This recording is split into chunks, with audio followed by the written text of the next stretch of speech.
So, Sandra, you're very excited today. I am. Why would that be? Because we finally get to open up the 2018 St. Laurent. That was our first wine together making, so it's like my little baby wine. It's kind of what started everything here with me helping and becoming an assistant winemaker with you. That's right. This was your first wine. And we did some screwy things with it. Do you have any idea why we were doing all that stuff with this wine that we don't do with other stuff? With the Flash d'Éton? Uh-huh.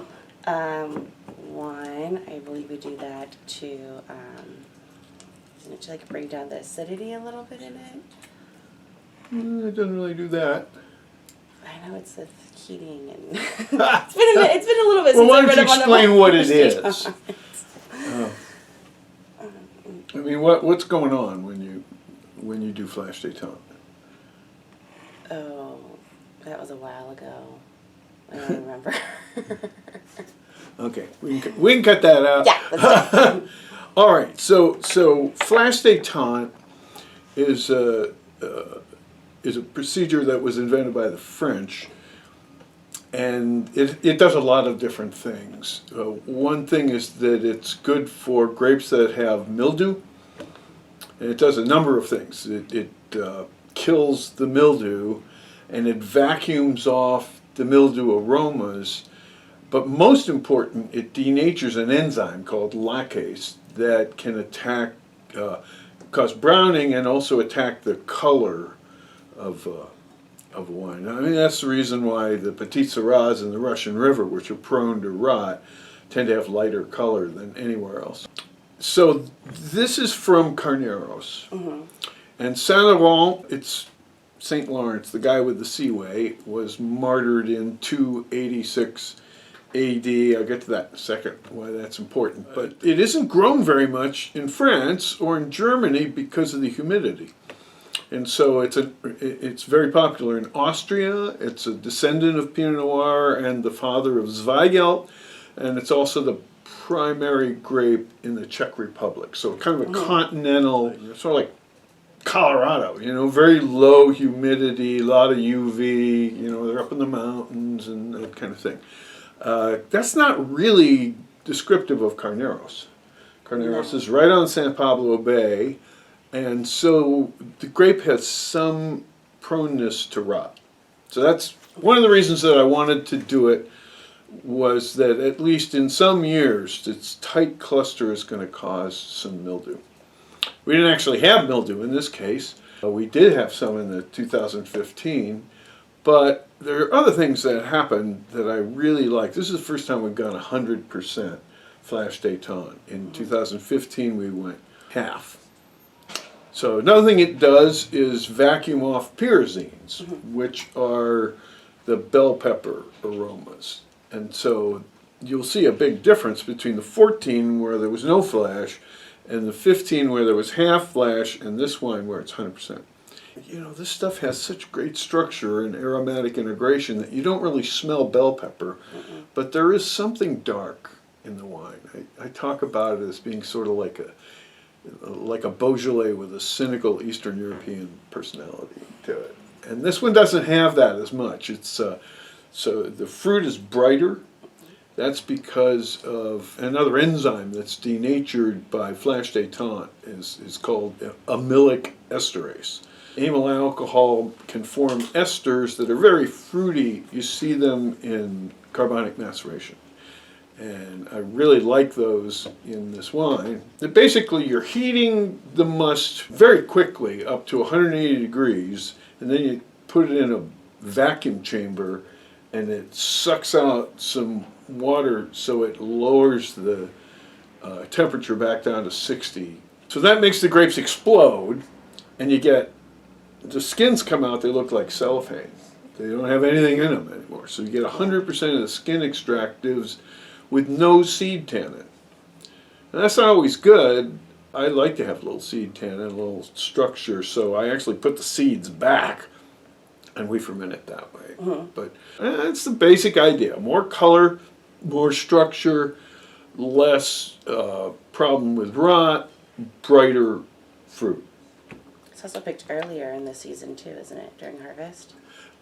Thank you for reminding me. That's why, St. Lawrence was the Bishop of Rome, and he was martyred on August 10th, which is, in Europe, before they were using bricks, they were picking on the saints' days, which I think is actually a much better way to do it. And here you have, they're suddenly allowed to pick this grape in the middle of the summer. And so it does have more acidity, and that's not good for most red wines. In my training in Bordeaux, they said, no, you want to have the TAs as low as you can get them, because it stimulates saliva, and the protein in the saliva will react with the tannins in the wine, and you get this coarse mouthfeel. And that's certainly true for the Bordeaux varieties. It's not true for this stuff, because the tannins, for some reason, are very round and soft. There's plenty of tannin, but it's really got pajamas on it, and so the acidity doesn't cause the mouth to be harsh. And in fact, I kind of think of it as something very similar to a French Sancerre, to a Sauvignon Blanc, with color. So that makes it great for sushi and paellas, half-shell oysters. And in my cooking school, Gracious Living in the Time of Corona, I've got several recipes and also an explanation that I won't go into now about why a love of seafood is deep in our DNA. So, get a load of that color. That's more than we've seen before. Now, part of that, I'm going to include with this some of the footage we've got of your learning how to add that's going to be fun. enzymes and tannins and, do arithmetic on the fly. This wine is the way it is because of the process we used in the additions that you were able to make so competently. So that's only improved. So this is kind of your wine. Why don't you tell me what you see?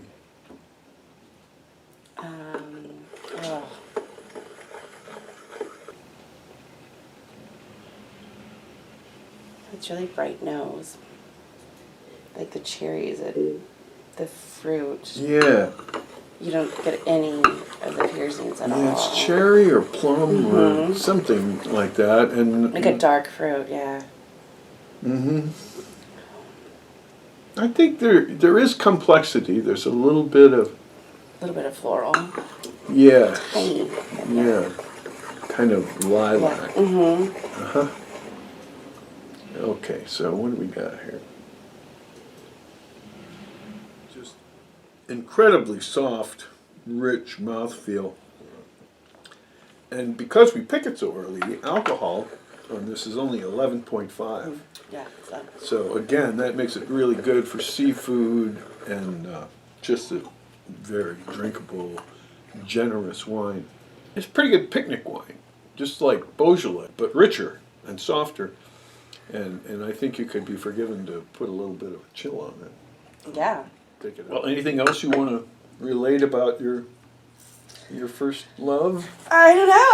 I'm excited. I've been waiting for this to be bottled for, like 3-4 years now? Yeah, you're right. It was 3 vintages back. Yeah, so about three years now. So I'm finally excited to see everything just come in full circle from harvest and learning all of the correct metric systems to configure everything, because it's not always easy. And picking the labels and the bottle, and just to finally be able to sit back and enjoy, like, this was our first wine made together. Yeah. Well, of course, the bottling is no small task. No, winemakers never talk about how hard it is to bottle. But to me, it's harder than crush. Yeah, no, I agree. My favorite time is crush. Bottling, not so much. Because you screw up one thing and the whole house of cards comes falling down. Well, also, when everything goes smoothly, like it has this last couple of times. Yeah, it really has. You're scared. You're like waiting for the other shoe to drop. Though, okay, is everything going to be delivered on time? Has it been? Yeah. And And that's all on you. You did a great job these last couple of bottles. Thank you. Well, let's get you guys to buy some bottles and support us with this so Sandra can learn how to make more Saint Laurent in different varieties. Okay, well, here's to you. Thank you.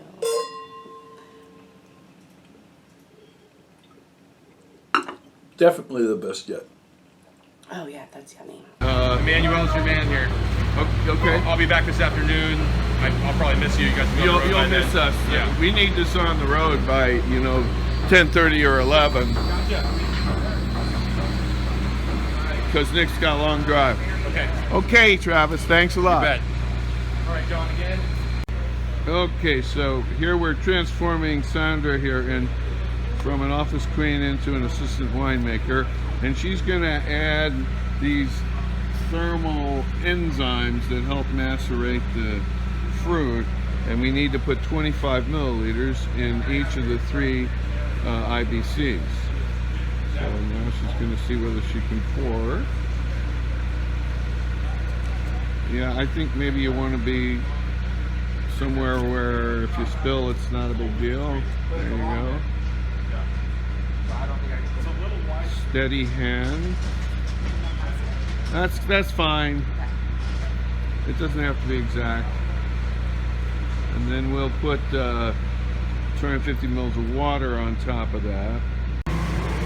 So now we're adding, we're getting our tannins ready to go. And she's just weighing out 17 grams on there.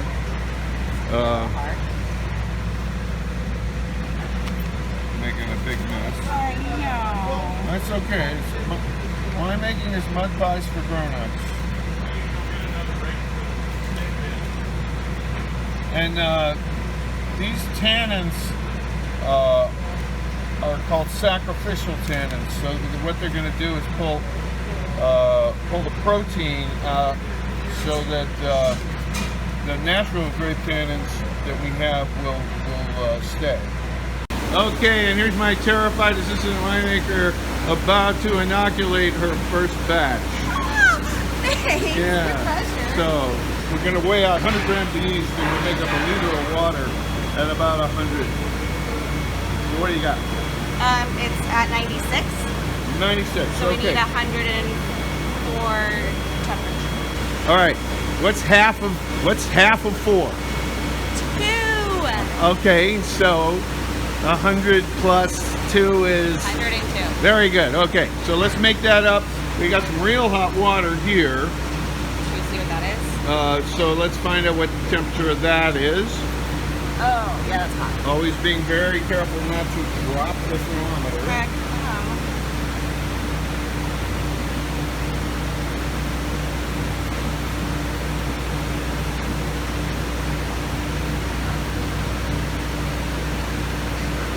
Probably going to be around 180 or something like that. You are correct. 180. Okay. All right. So just put a little bit of that in that. And then we've got some water here that's cold, so it's about 50 degrees. About that? Or more? We'll need a little more than that. And then here, that's good. And then just start adding this cold water. Until it gets... Stick the thermometer in there.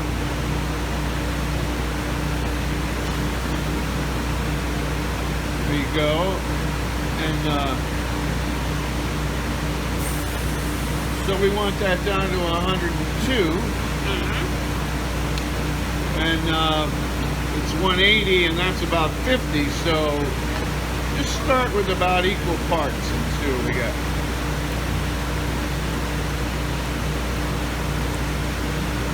No more than that.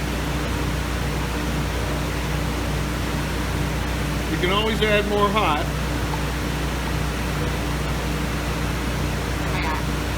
Just more or less.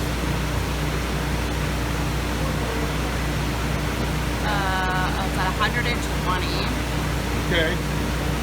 All right, so you don't have enough.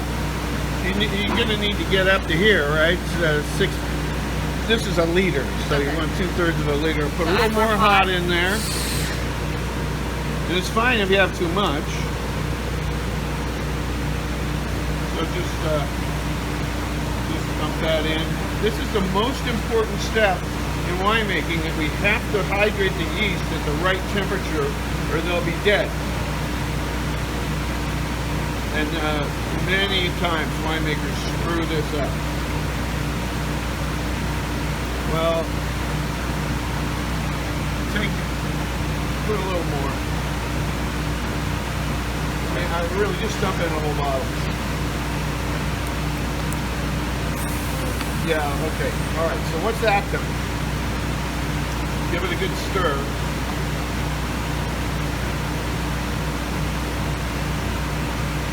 All right, and then what do we got? It is at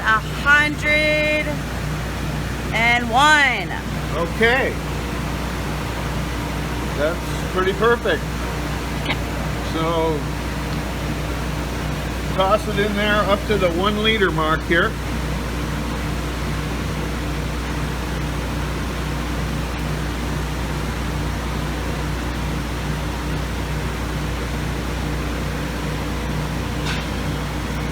Perfect. Okay, now we gotta weigh out 100 grams of our yeast here. Okay, well.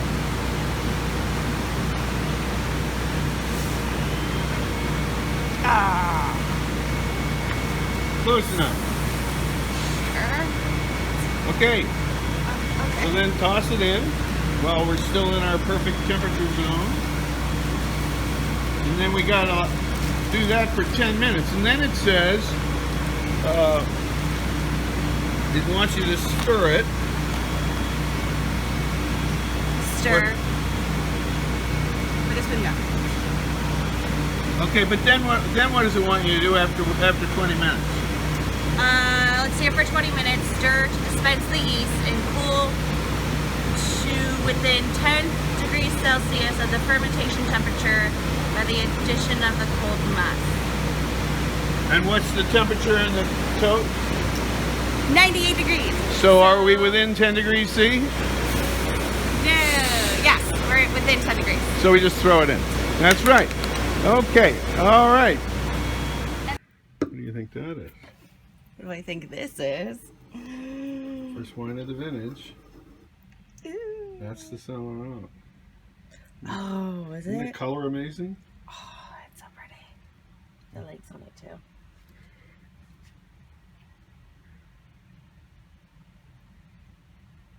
You can really smell the fruit in it. Yeah, it's really fruity. Yeah, it's Those are the really amylic fruity. esters. When we heat it with the flash, it denatures the enzymes that make that smell go away. It still needs some time. Yeah, well, you're gonna have to get used to. Yeah, I gotta get through that initial. It takes a little while to get to the point where you can taste a wine like that and see where it's going. But I think the tannin is really soft and it's got some acidity. Now the thing is, it's going to be less tart when it goes through the malolactic. Okay. And Yeah, because it's a we little sterilized tardy. It tastes it, kind of like a sour apple. it's a little bit. yeah, that's right. That's right. So we've got to inoculate it. Mm-hmm. Often I don't do that because the bacteria is already on the grapes, but we kind of sterilize the stuff with the flash. So Terry's going to put something in there that'll get it home pretty quick. We'll also add a little butteriness to the palate, and I think it's going to be the best one yet. Show him pretty. Yeah. Oh, this is exciting. This is my first one.